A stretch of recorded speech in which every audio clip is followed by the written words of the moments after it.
आ रहा है, कोरोना का खतरा अभी टला नहीं है। बार बार हर बार हम आपसे ये अपील कर रहे हैं कि मास्क जरूर पहने। हमने एक मुहिम भी शुरू की है, #मास्क पहनो इंडिया, और इसके माध्यम से हम आपसे ये अपील कर रहे हैं कि अनलॉक की प्रक्रिया अब चरणों के हिसाब से अलग अलग राज्यों में शुरू हो रही है।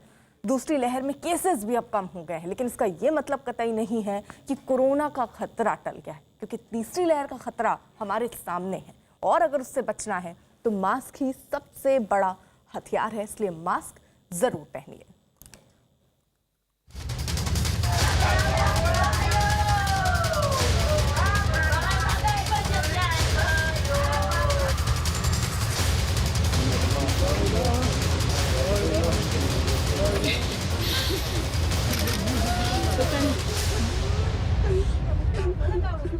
और सबसे पहले बात जम्मू कश्मीर की। जम्मू कश्मीर से बड़ी खबर आ रही है। पुलवामा में आतंकियों ने जम्मू कश्मीर पुलिस के एसपीओ फयाज अहमद के घर में घुसकर अंधाधुंध फायरिंग की है, जिसमें एसपीओ फयाज अहमद शहीद हो गए। इसके अलावा इस हमले में उनकी पत्नी और बेटी की भी मौत हुई। इस आतंकी हमले के बाद पूरे इलाके में दहशत है। तो वहीं सुरक्षा बल के जवानों ने पूरे इलाके की घेराबंदी कर हमले में शामिल आतंकियों की तलाश शुरू कर दी। कश्मीर में पिछले 10 दिनों में पुलिसकर्मियों पर जानलेवा हमले का ये तीसरा मामला है। इससे पहले श्रीनगर में आतंकियों ने इंस्पेक्टर समेत 2 पुलिसकर्मियों की हत्या कर दी थी। तो घाटी में 10 दिन में ये 3 हत्याएं। आतंकी जो हैं वो लगातार इस तरीके की घटनाओं को अंजाम दे रहे हैं। श्रीनगर में आतंकियों ने इंस्पेक्टर समेत 2 पुलिसकर्मियों की हत्या कर दी थी। इससे पहले आपको बता दें, जहां आज एक तरीके से फिर एक तस्वीर ऐसी आई जहां आतंकियों ने कायराना करतूत की है और एक जवान को शहीद किया। इस आतंकी हमले के बाद पूरे इलाके में दहशत है। तो वहीं सुरक्षा बल के जवानों ने पूरे इलाके की घेराबंदी कर हमले में शामिल आतंकियों की तलाश शुरू कर दी। कश्मीर में पिछले 10 दिनों में पुलिसकर्मियों पर जानलेवा हमले का यह तीसरा मामला है। इससे पहले श्रीनगर में आतंकियों ने इंस्पेक्टर समेत 2 पुलिसकर्मियों की हत्या कर दी थी। 2 तस्वीरें हम आपको दिखा रहे हैं। जैसे ये खबर घर वालों को मिली, घर वालों का रो रो कर बुरा हाल है। साथ ही साथ वो आतंकी जिन्होंने ये कायराना हरकत की है, उनकी तलाश पूरी घाटी में हो रही है। पूरे इलाके में सर्च ऑपरेशन चलाया जा रहा है। इलाके की घेराबंदी भी की गई है और जल्द से जल्द वो कौन आतंकी थे उनको ढूंढकर मौत के घाट उतारने की कोशिश।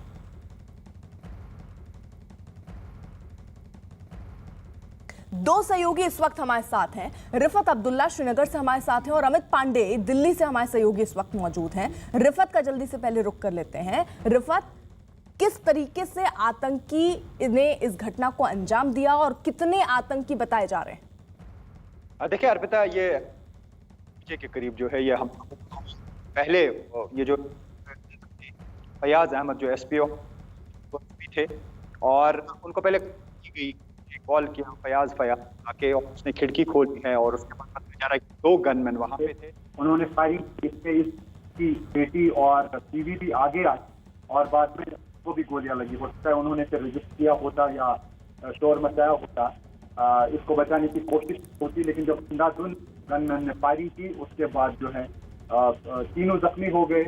जो फयाज है वो रास्ते में ही दम तोड़ बैठा क्योंकि उसको काफी गोलियां लगी थी। उसके बाद तकरीबन 2 घंटे बाद बीवी की डेथ हुई। 2 बजे रात जो है बेटी की भी डेथ हुई। तीनों की बात में बहुत फिलहाल ऑर्डर किया गया था इस पूरे एरिया का आर्मी, सीआरपीएफ और पुलिस की तरफ से, लेकिन वो गनमैन जो है वो वहां से सपोर्ट से भाग गए थे। लेकिन आपको मालूम है, जैसे आपने भी कहा कि लगातार पुलिस वालों की हत्याएं हो रही हैं।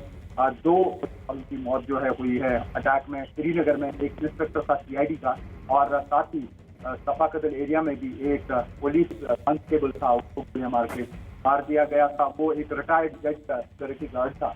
और अब ये कह सकते हैं कि पिछले 10 दिनों में 3 लोगों की पुलिस वालों जो है हत्या कर दी गई है और इसके अलावा भी एक सिविलियन की भी मौत हुई, उन्होंने फायरिंग की थी उससे।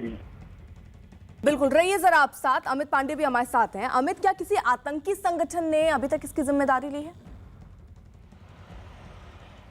देखिए, इस घटना में भी एक बार फिर टीआरएफ का नाम है वो सामने आ रहा है और टीआरएफ ही वही संगठन है जिसने पिछले 10 दिनों में 2 और पुलिस वालों के ऊपर जो घटना हुई थी उसमें उसका नाम सामने आया है। पर पिता, ये सवाल उठता है कि क्यों ये आतंकी घटनाएं हो रही हैं? अगर 1.5-2 साल पहले क्या हम दौर याद करें तो तब भी एसपीओ उस पर ये प्रोटेक्शन ऑफिसर्स के ऊपर हमले हुए थे, उनकी हत्या का दौर शुरू हुआ था। ये तब था जब धारा 370 हटाए जाने से ठीक पहले का वक्त था और ऑपरेशन ऑल आउट 1 अपने अंतिम चरण में था। अब धारा 370 हट गई है, ऑपरेशन ऑल आउट 2 उसको अच्छी सफलता यहाँ पर मिल रही है। तो किस तरीके से आतंकी घाटी में अपनी प्रेजेंस दिखाएं, कैसे वो अपने आप को नोटिस कराएं, इसलिए इन घटनाओं को अंजाम दिया जा रहा है। और खासकर चुना जा रहा है जम्मू कश्मीर पुलिस में कार्यरत ये लोग जो कि दिन रात अपनी ड्यूटी में रहते हैं, दिन रात घाटी में कानून व्यवस्था कायम करने का काम करते हैं। तो इनको निशाना बनाकर आतंकी ये संदेश देना चाहते हैं, आतंकी अपनी प्रेजेंस दर्ज कराना चाहते हैं। लेकिन सुरक्षा बलों का जो ये ऑपरेशंस है ये लगातार ये जारी है और अब ये देखना है कि कितने दिनों में इन दोनों अहम जो घटना हुई है, पुलिस वालों के ऊपर हमला हुई है पिछले 1 हफ्ते में, इनके आरोपी कब तक पकड़े जाते हैं। जी रिफात, क्या आतंकियों का अभी तक कुछ पता चल पाया है? देखिए, अभी हालांकि इन्वेस्टिगेशन की जा रही है इस मामले की, और जिस तरीके से ये बता रहे थे कि टीआरएफ ने इससे पहले जो 2 घटनाएं घटी उसकी रिस्पॉन्सिबिलिटी ली थी, लेकिन अभी इस वाकये की किसी ने रिस्पॉन्सिबिलिटी नहीं ली। जैसा मैंने कहा कि 2 बंदूकबाजार थे जो अननोन गनमैन, अभी उनको बताया जा रहा है खिड़की से किसी ने कॉल किया, उसको बुलाया फयाज करके, और वो जब वहां से निकला और उसके बाद बताया जा रहा है कि 2 गनमैन वहां पे थे जिन्होंने फायरिंग की। और अभी इस मामले की तहकीकात की जा रही है। अभी आला पुलिस अधिकारी उनके घर पे जाएंगे क्योंकि अभी काफ़ी भीड़ है, अभी मातम है वहाँ पे, इर्द गिर्द लोग भी हैं। थोड़ा सा जब कम हो जाएगी भीड़ तो उसके बाद ही शायद पुलिस के आला ऑफिसर्स आईजी वगैरह जाएंगे और वहाँ मामले को जांच करेंगे। और तब तक कंसर्न जो एसपी और एसएसपी होंगे या जो अभी मुकर्रर किए जाएंगे इन्वेस्टिगेटिंग ऑफिसर, वो शायद डिटेल्स कलेक्ट कर रहे होंगे और उसके बाद ही पुलिस जो है अपना प्रेस नोट जारी करके बाकी डिटेल्स बता देगी। लेकिन अभी किसी संगठन ने इसकी रिस्पॉन्सिबिलिटी कबूल नहीं की है। ठीक है, अमित भी हमारे साथ हैं। अमित, इस तरीके की तमाम घटनाएं हम देख रहे हैं, आतंकी बौखलाहट में कर रहे हैं, कायराना हरकत कर रहे हैं। गृह मंत्रालय की तरफ से कैसे दिशा निर्देश दिए गए हैं, कैसे इन आतंकियों से आगे निपटना है और इस तरीके की जो हरकतें हैं उस पर लगाम लगानी? देखिए, यहाँ पर केंद्र सरकार का जो रुख है बिल्कुल साफ है। आतंकियों के खिलाफ जो ये कार्रवाई है वो लगातार जारी रहेगी और इसी वजह से रणनीति के तहत घाटी के जो संवेदनशील जिले हैं उनमें सुरक्षा बलों की तैनाती की गई है, संयुक्त रूप से तैनाती की गई है। सीआरपीएफ और जम्मू कश्मीर पुलिस और इसके अलावा सेना की जो तैनाती है अलग अलग प्लानिंग स्टेज पर की गई है। और इसका असर भी अर्पिता देखा गया है कि पहले दक्षिण कश्मीर में आतंकी घटनाएं होती थी और अब जो है वहाँ पर उन घटनाओं की जो फ्रीक्वेंसी है, इंटेंसिटी है, वो थोड़ा कम हो गई है। अब आतंकी अपने ऊपर शिकंजा कसता देख श्रीनगर और उत्तर कश्मीर की ओर यहाँ पर बढ़ रहे हैं और ये घटनाएं उसी रणनीति का यहाँ पर नतीजा है। और साथ ही साथ गृह मंत्रालय केंद्र सरकार का एक और जो है प्रायोरिटी है, साफ तौर पर आतंक के खिलाफ कार्रवाई जारी रहेगी। दूसरी ओर जो घाटी है, घाटी में विकास कार्य लगातार यहाँ पर जारी रहेंगे और लोगों से जुड़ी समस्याओं को लगातार दूर करने की कोशिश की जाएगी। रहिए आप जरा साथ। फयाज अहमद पर हुए आतंकी हमले पर नेशनल कॉन्फ्रेंस के नेता और जम्मू कश्मीर के पूर्व मुख्यमंत्री उमर अब्दुल्ला ने ट्वीट किया।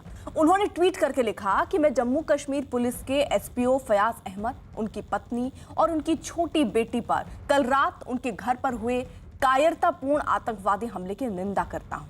मैं प्रार्थना करता हूं कि जन्नत में अपना स्थान प्राप्त करें और उनके प्रियजनों को इस भयानक समय में शक्ति मिले। रिफत हमारे साथ मौजूद है लगातार। रिफत, घर वालों की तरफ से कोई बयान सामने आया अभी तक? जी नहीं, बिल्कुल घर वालों में से किसी ने बात नहीं की। जैसा मैंने पहले भी कहा था कि इसका जो एक बेटा है वो आर्मी में काम करता है, तो शायद आर्मी में रहते हुए शायद वो अभी कोई बयान नहीं दे रहा है। हालांकि घर पहुंचा वो, उसके बाद उसको भी देखा गया कि रो रहा था वहाँ पे। अभी मातम में वो भी है और वो भी पता करने की कोशिश कर रहा होगा कि आखिर हुआ क्या, क्योंकि वो ड्यूटी पे था और सुबह वो अपने घर पहुंचा है जब उसने सुना कि इस तरह का इंसिडेंट हुआ है और उसको इन्फॉर्म किया गया और वो वहाँ पे पहुंचा। तो फिलहाल एक ही बेटा है उसका और हालांकि उसकी फैमिली जो है वो भी उस घर में थी, लेकिन वो दूसरे कमरे में थे। इस कमरे में जिसमें ये अटैक हुआ उसमें इस फयाज की बेटी थी और बीवी थी। तो चूंकि वहाँ से जब खिड़की खोली है फयाज ने, उसके बाद बताया जा रहा है कि और 2 गनमैन थे और किसी तीसरे शख्स ने जो है कॉल की और उसके बाद जब खिड़की खोली गई तो उसके बाद उस पे गोलियां चलाई गई। बीवी और बेटी जो थी उसकी उन्होंने रजिस्ट किया, और वो जब आगे गए तो अंधाधुंध जो फायरिंग हुई उसमें अब तीनों की वो मौत हुई, लेकिन अभी उनके फैमिली मेंबर्स की तरफ से किसी ने बात नहीं की। अमित भी हमारे साथ हैं। अमित, आखिरकार ये जो बौखलाहट आतंकियों की देखी जा रही है, खासतौर पर इन इलाकों में, क्यों इतनी बौखलाहट आतंकियों में दिख रही है? क्या इसके पीछे की ये वजह है कि लगातार जो आतंकी मारे जा रहे हैं, पकड़े जा रहे हैं? जी बिल्कुल, लगातार जो ऑपरेशंस हो रहे हैं आतंकियों के खिलाफ, और इस साल का अगर हम आंकड़ा देखें तो सबसे कम युवा आतंकियों की भर्ती हुई है आतंकी संगठनों में। अलग अलग लश्कर, हिजबुल और जैश जो संगठन थे, उनके तमाम जो टॉप लीडर्स से, जो लिस्टेड टॉप लीडर्स से, उनका सफाया हो चुका है। ओवरग्राउंड वर्कर्स पर शिकंजा कसा जा रहा है। तो इन सभी चीज़ों को, घटती शक्तियों को देखते हुए आतंकी ये रणनीति यहाँ पर अपना रहे हैं। जिस परिवार के ऊपर हमला हुआ, SPO था, इसका जो बेटा था वो भी आर्मी में था। तो ये कश्मीर के ऐसे परिवार है, घाटी के ऐसे परिवार है, लगातार भारत की सरहदों की सुरक्षा के लिए अपनी जान न्यौछावर करते हैं, अपना परिवार न्यौछावर करते हैं, और एक रणनीति के तहत आतंकी इन्हीं लोगों को निशाना बनाते हैं, क्योंकि ये परिवार वहीं रहते हैं और वहीं की सोसाइटी से मिक्स होते हैं, और भारत की जो सरहद है उसकी रक्षा करते हैं। तो इनको निशाना बनाकर आतंकी ये दिखाना चाहते हैं, आतंकी संदेश देने की कोशिश करना चाह रहे हैं कि जो भी सुरक्षा बलों का यहाँ पर साथ देगा उसके साथ ऐसा अंजाम होगा। और हमें ये भी यहाँ पर नोट करना होगा कि 10 दिनों पहले सोपोर में जो आतंकी घटना हुआ था, उसके जो आरोपी हैं उनको यहाँ पर इनकाउंटर में ढेर कर दिया गया। तो इस तरीके की जो कार्रवाई है, इसके बाद जवाबी कार्रवाई की भी हम जल्दी उम्मीद कर सकते हैं। लेकिन ये पूरी की पूरी जो वारदात है आतंकियों की, निश्चित तौर पर ये बौखलाहट का ही नतीजा। ठीक है रफात, सुरक्षा बल की तरफ से कुछ कहा गया, क्योंकि उन आतंकियों की तलाश हो रही है। कितने आतंकी बताए जा रहे हैं वहां पर पहुंचे थे, और क्या कोई लीड मिल पाई अभी तक? देखिए अर्पिता, जैसा मैंने कहा कि अब पुलिस के आला अधिकारी भी वहां पे जाएंगे, क्योंकि जो कंसर्न SP होते हैं या बाकी जो इन्वेस्टिगेशन करते हैं या SHO कंसर्न होते हैं, वो अपनी रिपोर्ट जो है इस वक्त बना रहे होंगे और तहकीकात कर रहे होंगे। उसके बाद आला ऑफिसर्स को ये दिया जाएगा, खासतौर से जो IGP हैं कश्मीर के, उनको बताया जाएगा, और उसके बाद वो मीडिया से बात कर सकते हैं कि क्या हुआ, कहाँ पे हुआ, किस तरीके से हुआ, और उसके बाद क्या कुछ कार्रवाई की गई। जैसे मैंने कहा कि जब ये अटैक हुआ, फौरन जो है जब सुरक्षा बलों को पता चला, आर्मी को भी, पुलिस को भी, CRPF को भी, तो इर्द गिर्द जो है तलाश की गई। लेकिन जब कोई अटैक करता है तो वो पूरी प्लानिंग के साथ आता है, कहाँ पे अटैक करना है, फिर कहाँ पे पॉसिबिलिटी है कि सिक्योरिटी फोर्सेज के लोग आ सकते हैं, और कहाँ पे भागना है और किस साइड से भागना है। तो ये पूरी तैयारी, क्योंकि ये जैसा मैंने कहा कि टारगेट किलिंग जो होती है तो वो पूरा प्लान करके होती है, तो वहाँ पे ऐसा ही हुआ, और उसके बाद कोई हाथ नहीं आया। लेकिन बाकी लीड शायद अब मिल जाएंगी और पता चल पाएगा कि कौन इस हमले के पीछे हैं और उनका क्या मकसद था। जैसा कि अमित भी बता रहे थे कि काफी सारे जो हैं यहाँ पे अटैक्स हुए अभी तक, लेकिन सबसे बड़ी बात है, आपको मालूम है कि साउथ कश्मीर में मिलिटेंटों की तादाद ज्यादा है। हाल ही में जो GOC है, उन्होंने कहा कि 200 के करीब अभी भी मिलिटेंट कश्मीर घाटी में है, जो GOC ने ऑन रिकॉर्ड कहा। ठीक है रिफत, आप बने रहिएगा साथ। इस बीच एक बड़ी खबर आ रही है। इस साल 26 जनवरी को दिल्ली में लाल किला हिंसा में आरोपी गुरजीत को पुलिस ने गिरफ्तार किया है। जो बड़ी जानकारी आ रही है, गुरजोत को स्पेशल सेल ने पंजाब के अमृतसर से गिरफ्तार किया। उस पर 1 लाख का इनाम था। आनंद तिवारी की खबर है, आपको बता दें, आरोपी गुरजोत को पुलिस ने गिरफ्तार किया। गुरजोत को स्पेशल सेल ने पंजाब के अमृतसर से गिरफ्तार किया। उस पर 1 लाख का इनाम भी था। 26 जनवरी को जो लाल किले पर हिंसा हुई थी, उसमें आरोपी था गुरजीत, और उसको पुलिस ने अब गिरफ्तार किया है। आनंद तिवारी हमारे साथ, हमारे सहयोगी जुड़ चुके अपडेट के साथ। आनंद जी देखिए, बिल्कुल 1 लाख का इनामी था गुरजोत सिंह, और जो लाल किला हिंसा हुई थी 26 जनवरी के दिन, उस दिन ये लाल किले पर मौजूद था। इसने वहां पर मीडिया को इंटरव्यू दिए थे, और उसके बाद से लगातार फरार चल रहा था। पुलिस को ये भी शक है कि ये गुंबद पर भी चढ़ा था, जहां पर झंडा फहराया गया था। और उसके बाद जो दिल्ली पुलिस की स्पेशल सेल है, उसने इसे अमृतसर से गिरफ्तार किया। इसे दिल्ली लेकर आया गया है, जहां पर इसे क्राइम ब्रांच को सुपुर्द किया जाएगा, क्योंकि क्राइम ब्रांच इस पूरे मामले की जांच कर रही है। और वहीं से 1 लाख रुपए का वांटेड था। जो DCP संजीव यादव है, उनकी टीम ने ये गिरफ्तारी करी है, और आज इसे कोर्ट में पेश करके पुलिस जो है इसकी रिमांड लेगी, ताकि जो और बाकी साथी हैं लाल किला हिंसा में, अभी कई दर्जन लोग जो हैं वो फरार हैं, उनके बारे में क्या कुछ सुराग ये देता है, ये तमाम चीजें इससे अब आगे पूछताछ की जाएंगी। आनंद, कैसे हो पाई ये गिरफ्तारी? जी देखिए, जिस तरह से लाल किला हिंसा हुई थी और उसके बाद से तमाम जो वीडियो फुटेज है वो सामने आए थे, कई टीवी चैनल से भी पुलिस ने मदद ली थी और जो कैमरे में कवरेज हुई थी उसके तमाम फुटेज लिए थे और उसके आधार पर पुलिस ने कई लोगों से शिनाख्त कराई इन तस्वीरों की और उसके बाद पुलिस ने हेल्पलाइन नंबर भी जारी करे थे कि कोई लोग अगर इन वांटेड के बारे में पुलिस को सूचना देंगे तो उन्हें इनाम भी दिया जाएगा। उसी के आधार पर पुलिस ने टेक्निकल सर्विलांस और कुछ लोगों की मदद से इस आरोपी तक पुलिस पहुंची और अमृतसर में दबिश देने के बाद इसे वहां से गिरफ्तार किया गया है। तो एक बड़ी गिरफ्तारी दिल्ली हिंसा, लाल किला हिंसा से जुड़ी हुई 1 लाख का ये इनामी था जिसको काफी दिन से खोजा जा रहा था और उसके बाद जो सीसीटीवी फुटेज सामने आए उसके आधार पर इसकी तलाश तेज की गई। 1 लाख का इस पर इनामी था। गुरजोत सिंह को स्पेशल सेल ने आखिरकार पंजाब से गिरफ्तार किया है। और आनंद, इस गिरफ्तारी के बाद कैसे इसके तार जुड़े थे या कितने लोग और थे? कुछ और गिरफ्तारियां भी आने वाले दिनों में हो सकती है, ऐसी संभावना? जी देखिए, बिल्कुल दिल्ली पुलिस की क्राइम ब्रांच इस पूरे मामले को इन्वेस्टिगेट कर रही है और स्पेशल सेल ने इससे पहले भी कई बड़ी गिरफ्तारी की, चाहे दीप सिद्धू की बात की जाए या जो कुछ और आरोपी थे जिन्होंने झंडा फहराया था, उन तमाम लोगों को स्पेशल सेल क्राइम ब्रांच ने गिरफ्तार किया था। और अभी भी कई दर्जन जो आरोपी हैं लाल किला हिंसा के वो फरार चल रहे हैं, जिनकी तस्वीरें भी पुलिस ने साझा करी थी सोशल मीडिया के जरिए और मीडिया के जरिए कि इन लोगों के बारे में अगर कोई सुराग देगा तो उसे उचित इनाम दिया जाएगा और उसका नाम पता गुप्त रखा जाएगा। उसी के आधार पर कई इनपुट जो है वो पुलिस को मिले थे, कई सूचनाएं पुलिस को मिली थी और उसके आधार पर ये गिरफ्तारियां हुई हैं। पुलिस ने लगातार पंजाब में पुलिस की कई टीमें स्पेशल सेल की लगातार काम कर रही थी और जिस तरह से लखन सदाना था उसके लिए भी लगातार पुलिस जो है वो रेड कर रही थी। हालांकि बाद में उसे कोर्ट से राहत मिल गई, लेकिन लगातार अभी जो गिरफ्तारियां वो होंगी क्योंकि कई लोग इस पूरे मामले में वांटेड हैं और पुलिस ने इसमें जो एक मेन चार्जशीट है वो भी हाल में कोर्ट में फाइल करी थी दीप सिद्धू और अन्य लोगों के खिलाफ। आनंद, आप नजर बनाए रखिए। इस बीच एक और बड़ी खबर आ रही है। जम्मू एयरफोर्स स्टेशन में हुए 2 धमाकों से जुड़ी ये बड़ी खबर CNN न्यूज 18 के मनोज गुप्ता की खबर है कि जम्मू के एयरफोर्स स्टेशन पर हुए ड्रोन हमले के पीछे पाकिस्तान की सेना और ISI का हाथ है। खुफिया सूत्रों से मिली जानकारी के मुताबिक इस हमले के लिए ड्रोन में अत्याधुनिक GPS तकनीकी का इस्तेमाल किया गया था। वहीं शुरुआती जांच के बाद NIA ने इस मामले में 2 संदिग्धों को हिरासत में लिया है।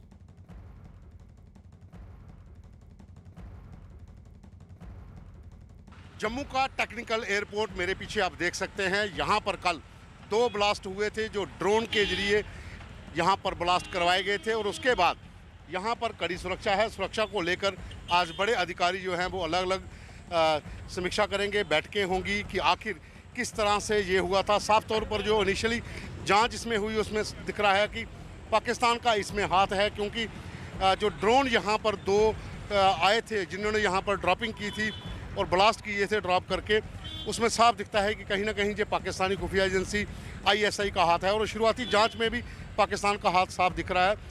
और इस समय अगर हम बात करें तो इस जो टेक्निकल एयरपोर्ट है इसके भीतर सुरक्षा को लेकर बड़े अधिकारी पहुंचे हुए हैं। अभी जम्मू कश्मीर पुलिस के टॉप अधिकारी वो भी वहां पहुंचे हैं। तो यहां पर बैठकें चल रही हैं, बैठकों का दौर जारी है। सुरक्षा समीक्षा की जा रही है कि किस तरह से यहाँ पर कल जो है जो 2 ब्लास्ट हुए थे। देखा जाए तो ये पहली घटना है कि ड्रोन के जरिए विस्फोट करना, और लेकिन ये बड़ी घटना है कि एक ऐसे एरिए को हिट करना जहाँ पर भारतीय वायुसेना के हेलीकॉप्टर यहाँ पर खड़े रहते हैं और ये काफ़ी संवेदनशील इलाका माना जाता है, क्योंकि पाकिस्तान की दूरी अगर हम कहें यहाँ से तो जिस जगह पर हम खड़े हैं यहाँ से 2 अलग अलग दिशा में पाकिस्तान की दूरी बढ़ती है जो 14 किलोमीटर और 16 किलोमीटर के करीब है। और माना जा रहा है कि जो ड्रोन यहाँ पर आए थे वो सीमा पार से नहीं आए थे। जो पहली जांच आई है कि सीमा पार से नहीं आए थे, लेकिन यहाँ से ड्रोन को ऑपरेट किया गया था जिस इलाके से, वहाँ से कुछ संदिग्धों को NIA ने भी डिटेन किया है, उनसे पूछताछ चल रही है। मेरे ख्याल से सबसे ध्यान में रखने वाली बात है कि ये एक नया पहलू खुल गया है आतंकवादी हमले का ड्रोन के ज़रिए, और इसको कंट्रोल करना बहुत ज़रूरी है क्योंकि ये हवा में रहता है और कोई भी आजकल ड्रोन उड़ा सकता है। तो आप कैसे कंट्रोल करेंगे कि आप शायद बेस के बाहर ही खड़े होकर कोई ड्रोन उड़ा के ला सकता है और आपकी बेस के ऊपर उसको सर्वेलेंस कर सकता है। तो ये जो पहलू है इसके ऊपर मेरे ख्याल से बहुत ध्यान देना पड़ेगा। बाकी चीज़ें तो खैर इन्वेस्टिगेट होंगी, उसका जो भी नतीजा निकलेगा वो पता लगेगा। ये जो अमन और भाईचारा बना हुआ है, जो अमन अमान है घाटी के अंदर, इसके बारे में जो दुष्प्रचार किया था पाकिस्तान ने, उन लोगों ने, वो सब दुष्प्रचार ख़त्म हो गया है। और अब जो एक मजबूती से शुरुआत हो रही है, जिस तरह से डायलॉग हुआ उससे कई लोगों के पेट में दर्द हो रहा है। इसलिए पाकिस्तान परस्त ताकतें इस तरह की हरकत कर रही हैं। दो सहयोगी इस वक्त साथ हैं। पवन शर्मा एयरफोर्स स्टेशन के बाहर जम्मू से हमारे साथ हैं और अमित पांडे दिल्ली से हमारे साथ जुड़ चुके हैं इस वक्त। पवन का जल्दी से रुख कर लेते हैं। पवन, 2 लोगों की गिरफ्तारी हुई है, कोई जानकारी इस गिरफ्तारी से अभी तक सामने आ पाई हो? देखिए, एनआईए ने 2 लोगों को डिटेन किया है जिनके ऊपर शक है कि ऑपरेट यहाँ पर ड्रोन किए गए हैं। हम जहाँ पर हैं, आप देखें, ये टेक्निकल एयरपोर्ट का बाहर का गेट है और यहाँ पर सुरक्षा पहले से अब ज़्यादा कड़ी कर दी गई है। जो एनएसजी है वो पूरा भीतर की सुरक्षा अब देख रही है। एनआईए की टीम भी भीतर है, जम्मू पुलिस के आलाधिकारी, सुरक्षा एजेंसियों के आलाधिकारी भीतर बैठ के कर रहे हैं। लेकिन एक इससे 500 मीटर दूरी पर एक बस्ती है, बेली चराना करके एक बस्ती है, जहाँ से 2 लोगों को डिटेन किया गया है। माना जा रहा है कि ये दोनों लोगों ने जो ड्रोन था वो उस इलाके से ऑपरेट किए गए हैं, ऐसा अभी सुरक्षा एजेंसियों को शुरुआती जांच में शक है उन लोगों पे, और जिन लोगों को पकड़ा गया उनसे पूछताछ की जा रही है।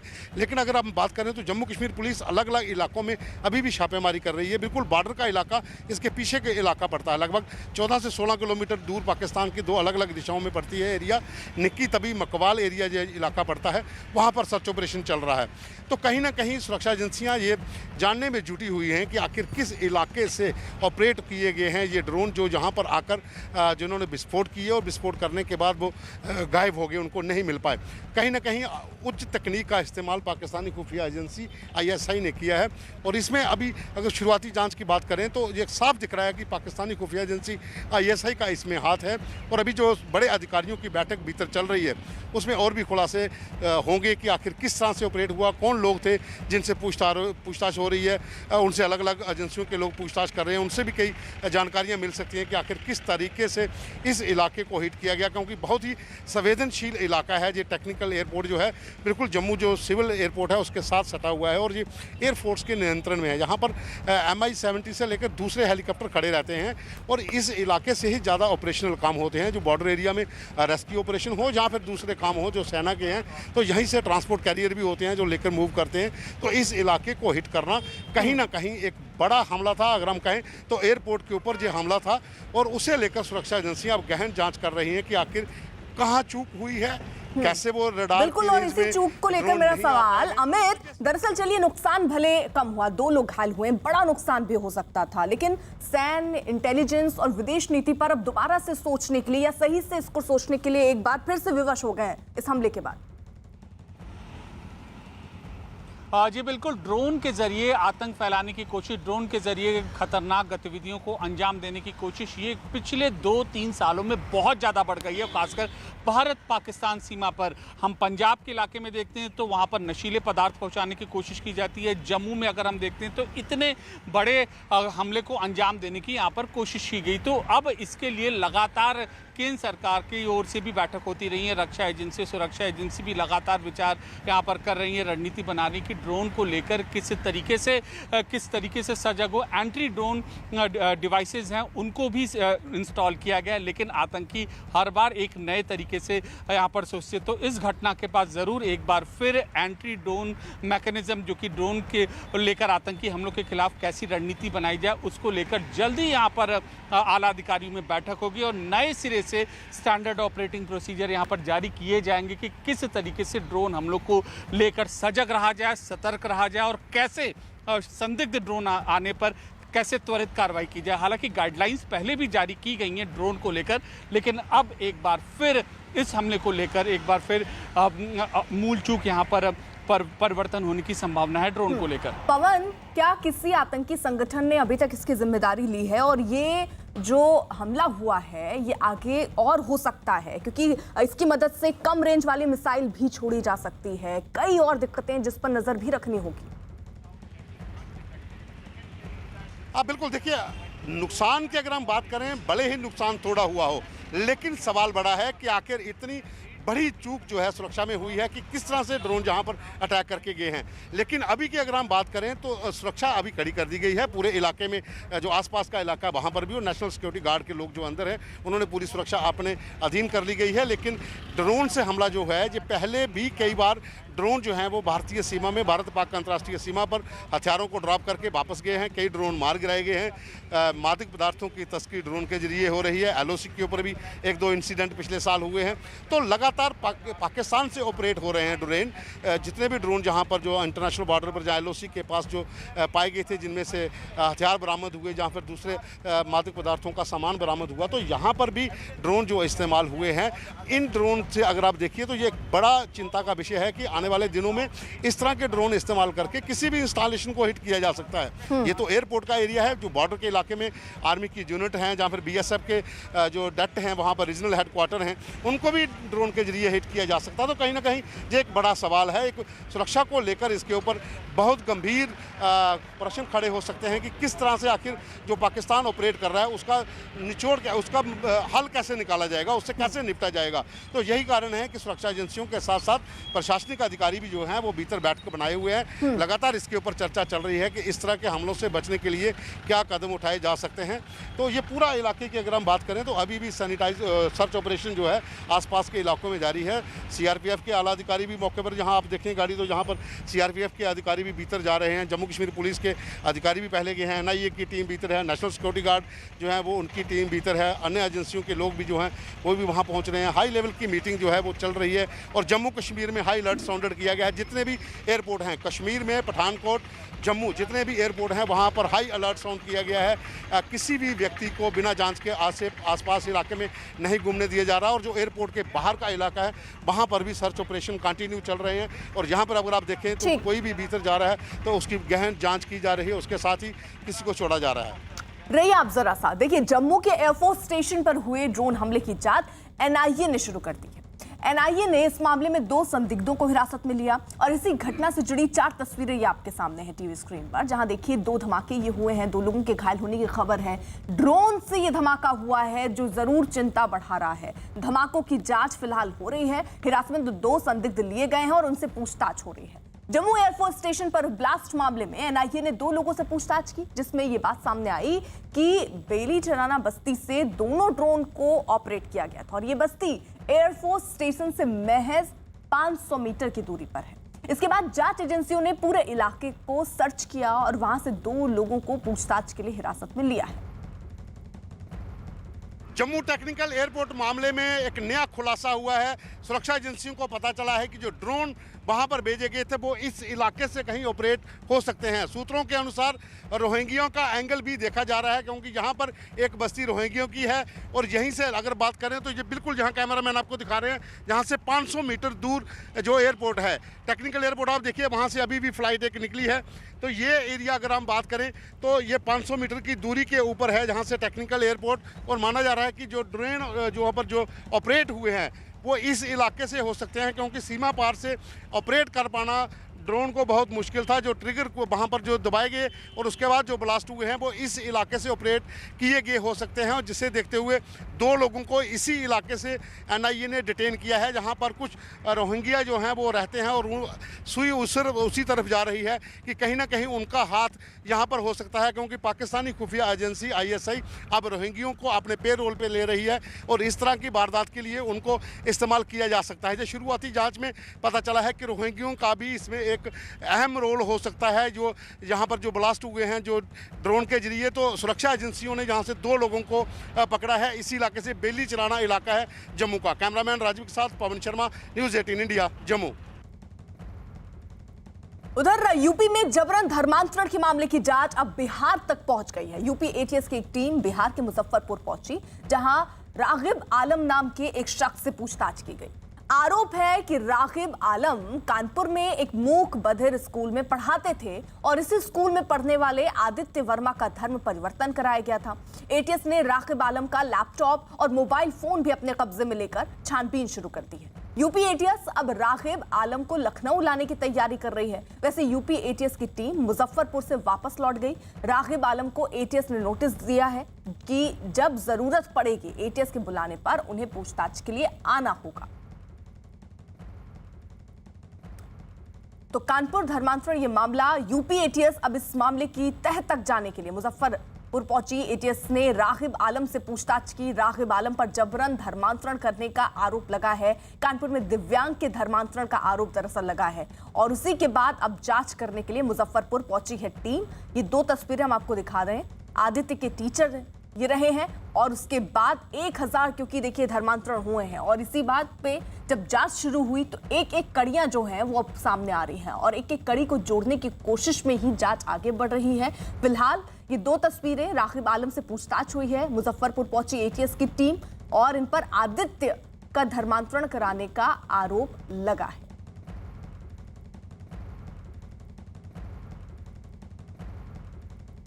उत्तर प्रदेश के कानपुर में डेफ एंड डम्ब स्कूल के एक बच्चे के धर्मांतरण का मामला अब मुजफ्फरपुर तक पहुंच गया है। जांच की कड़ी मुजफ्फरपुर तक आई है और एटीएस की टीम मुजफ्फरपुर में कैंप कर रही है। यहाँ के ये इफ्तिखार आलम मुखिया जी हैं और इन्हीं के बेटे हैं रागिब आलम। ज़रा एक बार हम लोग दिखाएंगे। यही रागिब आलम है जो डेफ एंड डम्ब है, ये खुद मूक और बधिर हैं और इन्हीं से पूछताछ करने के लिए एटीएस की टीम मुजफ्फरपुर आई है। टीम का कहना है कि उसके धर्मांतरण में इनकी क्या भूमिका है, फिलहाल इसी की जांच हो रही है। तो एक बार उन लोगों ने बातचीत किया है इनसे थाने में बुलाकर। मुखिया जी बताएंगे क्या क्या सब बातें हुई हैं? वहाँ जो बात हुई, उन्होंने रागिब का मोबाइल मांगा। रागिब का मोबाइल रागिब के पास था, हम लोगों ने मोबाइल सौंप दिया। फिर उन्होंने पूछा कि लैपटॉप, तो हमने बताया कि हाँ रागिब के पास लैपटॉप है। फिर लैपटॉप मांगे, अपना रागिब का लैपटॉप अपने परिजन के मार्फत थाना अध्यक्ष हथौड़ी को भिजवा दिया। वो जो है लैपटॉप लेकर के मुजफ्फरपुर आ गए। उन लोगों के पास रागिब का लैपटॉप और मोबाइल दोनों है। पूछताछ में जो उन्होंने पूछा वो कोई ख़ास नहीं था। रागिब कब से कब तक कहाँ पढ़े, रागिब का जन्म तिथि क्या है, पहला से छठा कहाँ पढ़े, छठा से 10th कहाँ पढ़े, फिर 10th के बाद 11 12 कहाँ किए, उसके बाद फिर कहाँ पढ़े, उसके बाद फिर काम कहाँ कहाँ किए, यही सब उन्होंने जो है इनसे पूछा। जनरल जानकारी, आपके पिताजी का कितने भाई हैं, दादा का क्या नाम है, है ना। आगे उन्होंने कहा कि हमको ज़रूरत पड़ेगी तो आप लखनऊ भी आइएगा।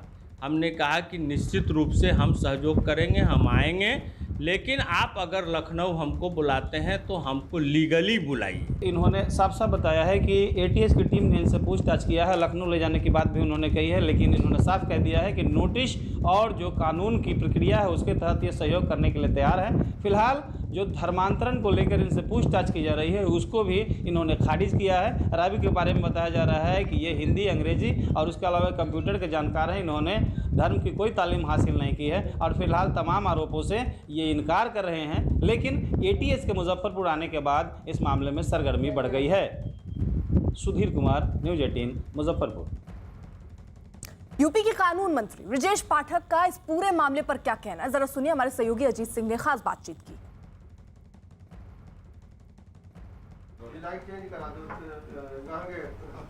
उत्तर प्रदेश में धर्मांतरण का आदेश लागू है, यानी अध्यादेश है कि आप यहाँ धर्मांतरण नहीं कर सकते। लेकिन जब से उमर गौतम का मामला आया है, इंटरनेशनल रैकेट का खुलासा हुआ, लगातार धर्म परिवर्तन के मामले आ रहे हैं। उत्तर प्रदेश सरकार लगातार कार्रवाई कर रही है। मुख्यमंत्री ने एटीएस के साथ एसटीएफ को भी लगा दिया है। कई सारे जिलों में 150 से अधिक लोगों की तलाश भी की गई है। सर, किस तरह से, हमारे साथ कानून मंत्री उत्तर प्रदेश के हैं, सर किस तरह से कंट्रोल इसको किया जा रहा है? लगातार हर दिन 7 से 8 मामले। बहुत गंभीर मामला है और इसकी उच्च स्तरीय जांच हो रही है। माननीय मुख्यमंत्री जी और सीधा इसका जो है अपने उसमें निरीक्षण में डे टू डे अपडेट ले रहे हैं और इसमें एसटीएफ को भी लगाया गया है, एटीएस भी सक्रिय है, यूपी पुलिस भी सक्रिय है। 1000 से अधिक लोगों का धर्मांतरण की बात प्रकाश में आई थी। इंटरनेशनल फंडिंग की भी बात जांच के दौरान आई है और पूरी प्रकरण की उच्च स्तरीय जांच चल रही है और हम किसी को भी नहीं छोड़ेंगे। इसमें टेरर फंडिंग की बात आई। 4 विदेशी खाते एटीएस को मिले हैं, जिसमें खुद मुख्यमंत्री ने आदेश दिया है, सीएस होम ने दिया है कि इन विदेशी खातों से उमर के खाते में फंडिंग आई है और हवाला का बात भी सामने उस एंगल पे भी जांच। दरअसल अगर कोई विदेशी कानून टूटा है, फॉरेन फंडिंग की बात आ रही है, तो हम पहले ही स्पष्ट कर चुके हैं, हर स्तर पर हम जांच कर रहे हैं, किसी को भी नहीं छोड़ेंगे। उत्तर प्रदेश की शांति व्यवस्था को जो लोग डिस्टर्ब करने में लगे हैं, उनके मंसूबों को हम कामयाब नहीं होने देंगे। हमारी कार्रवाई इतनी कड़ी होगी कि आने वाली पीढ़ियां भी उनको याद करेंगी उनकी रूह कांपेगी और बहुत ही दुखद है। उत्तर प्रदेश के माहौल को डिस्टर्ब करने का प्रयास इन लोगों ने किया है, हम इनको छोड़ेंगे नहीं। कल फिरोजाबाद में एक मामला आया, एक पति को धर्म परिवर्तन करा दिया गया ब्रेन वॉश करके, अपनी पत्नी को कराना चाहता था, पत्नी ने नहीं किया तो उसको घर से निकाल दिया। आपकी पुलिस ने मुकदमा दर्ज किया, उसका बयान भी हो रहा है। ऐसे मामले फतेहपुर से लेकर बरेली तक, कश्मीर तक, यूपी के कई सारे जिलों, उत्तर प्रदेश के कई जिलों में ऐसे मामले आए हैं, जैसे फतेहपुर में है, कानपुर में है और अभी फिरोजाबाद की घटना का आप जिक्र कर रहे हैं। पूरी सूची बन रही क्योंकि जांच चल रही है, जांच के दौरान कुछ भी कहना उचित नहीं होगा, जांच प्रभावित हो सकती है, लेकिन पूरी जांच होने के बाद हम पूरे तथ्य आपके समक्ष रखेंगे। लेकिन ऐसी कार्रवाई होने जा रही है कि वास्तव में ये आने वाले समय के लिए नजीर बनेगी। बहुत बहुत धन्यवाद। ये थे उत्तर प्रदेश सरकार के कानून मंत्री ब्रजेश पाठक, जिनका सीधे तौर पर ये कहना है कि हम किसी को छोड़ने वाले नहीं हैं। विदेशी फंडिंग हो, टेरर एंगल की बात हो, हवाला के जरिए पैसे की बात हो, क्योंकि उत्तर प्रदेश में धर्मांतरण का कानून पहले से लागू हो, इसके बावजूद ऐसे मामले आ रहे हैं तो उनको छोड़ा नहीं जाएगा और ऐसी कार्रवाई होगी कि उनकी पीढ़ियां याद रखेंगी। वीडियो अखिलेश साथी सिंह, न्यूज 18 लखनऊ। चंद्रमोहन कुमार हमारे साथ, हमारे सहयोगी पटना से इस वक्त जुड़ चुके हैं। चंद्रमोहन, ये रागिब आलम एक जो नया नाम सामने आ रहा है, इससे पूछताछ भी हुई है, क्या कुछ सामने आया पूछताछ के बाद?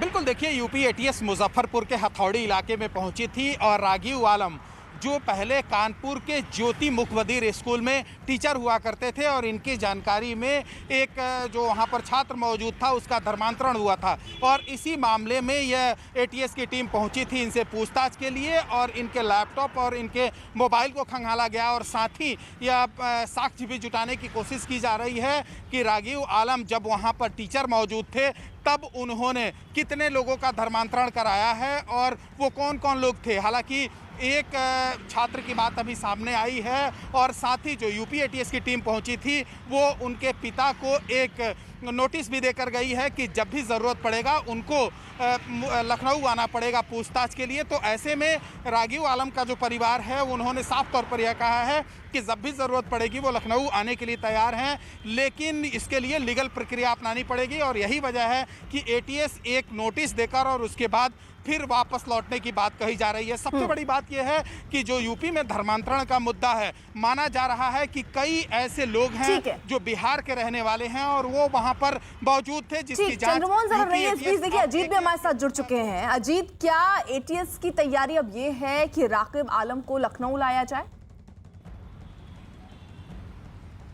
देखिए, बिल्कुल जो यूपी की एटीएस है, उत्तर प्रदेश के मंत्री हैं, कानून मंत्री, उन्होंने भी इस बात का जिक्र किया जितने लोग इसमें एक्यूज्ड होंगे या जिन जिन लोगों का नाम सामने आएगा, जैसा कि हमारे सहयोगी चंद्रमोहन बता रहे थे, उनको एटीएस लाएगी, उनका बयान दर्ज किया जाएगा। और आपको बता दें अब तक 150 से 200 लोगों से पूछताछ एटीएस कर चुकी है।